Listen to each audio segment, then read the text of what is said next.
예루살렘에 무너진 성벽이 느헤미야의 탁월한 지도력 아래 50일 만에 재건되는 기적 같은 역사가 일어났지요. 자, 근데 이 성벽을 재건하면서 제일 먼저 재건한 성벽이 양문이었습니다. 예루살렘 성벽은 10개의 문이 있는데 그 중에서 양문을 제일 먼저 재건합니다. 이 문은 성전과 가장 가까운 문이며 성전 제사에 쓰이는 양과 염소가 이 문을 통해 들어왔습니다. 여러분, 예배가 중요했다는 것이지요.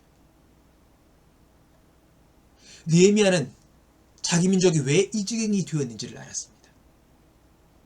하나님의 임재의 상징인 성전이 불을 타고 예루살렘 성벽이 무너진 이유, 바벨론에게 멸망당해 포로로 끌려갔으며 할례받지 않은 이방인들에게 이런 수모를 당한 이유를 알고 있었습니다. 이것은 자기 조상들이 하나님께 예배하는 것을 잃어버렸기 때문입니다. 하나님을 예배하지 않고 하나님이 가증히 여기는 우상들을 숭배했기 때문이었습니다. 여러분, 우리 인생도 마찬가지입니다. 예배가 무너지면 모든 것이 무너집니다. 예배가 무너지면 하나님과도 멀어집니다. 예배가 무너지면 예루살렘 성벽이 무너지듯이 우리의 가정도, 하는 일들의 과정들도 무너지게 되는 것입니다.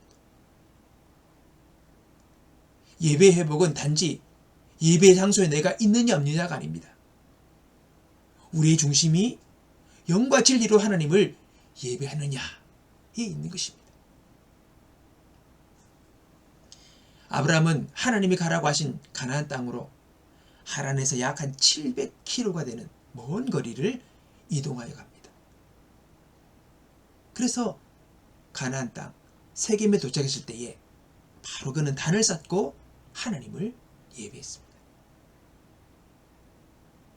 거처를 옮겨 머물게 될 때에 가장 먼저 한 것이 예배였습니다. 기근으로 인하여 애굽으로 갔다가 이것이 하나님의 뜻이 아닌 것을 알고 다시 가나안으로 돌아왔을 때에 그가 가장 먼저 한 것이 예배였습니다.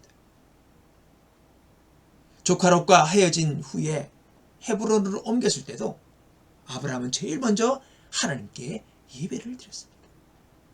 아브라함은 가는 곳마다 제단을 쌓고 예배를 드린 예배의 사람이었다는 것입니다.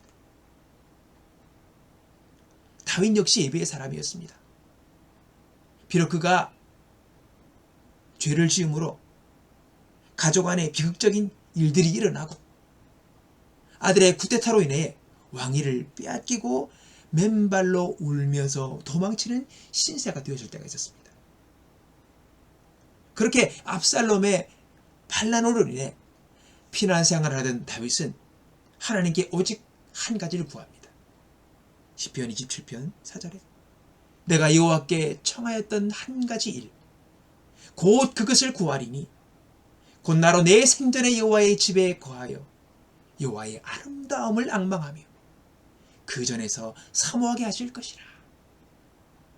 여러분, 다윗은요 하나님의 그 아름다움을 앙망하며 사모하는 것, 곧 예배하기를 그는 사모했다는 것입니다. 다윗은 당장 지금 구테타를 진압하고 왕권을 회복하는 것을 위해 기도할 수도 있지만 그게 아니었어요. 오직 한 가지, 하나님의 전에서 예배드릴 수 있기를 그는 기도했습니다. 그것이 회복될 때에 모든 것이 회복될 것을 다윗은 알았기 때문입니다. 여러분, 우리 인생 가운데 예루살렘의 성벽처럼 무너져 내린 것은 없습니까? 그렇다면 이제 예배를 회복해요. 예배의 구경꾼이나 들러리가 아니라 진정 신령과 진정으로 예배하는 자가 되어야 합니다. 하나님은 지금도 이렇게 예배하는 자들을 찾고 계십니다. 그리고 그렇게 예배하는 자를 만나주시고 그리고 이들의 삶을 새롭게 하십니다. 인생의 회복은 예배 회복으로 시작됩니다. 잃었던 예배를 회복하고 예배의 자리로 나아갈 수 있는 저와 여러분이 되기 바랍니다. 그래서 다윗처럼 주여 나의 생전에 나의 평생에 사는 날 동안 당신을 앙망하며 당신을 사모하며 예배하는 자로 내가 살아가기를 원합니다. 오늘 이 고백, 이 믿음이 회복될 때에 우리의 삶은 새로워질 것이고 주님이 받으시는 아름다운 삶이 저와 여러분의 삶이 되어질 것입니다. 오늘 주님 앞에 예배의 회복을 소망하며 기도하며 나아가는 저와 여러분 되기를 주님의 이름으로 축복합니다.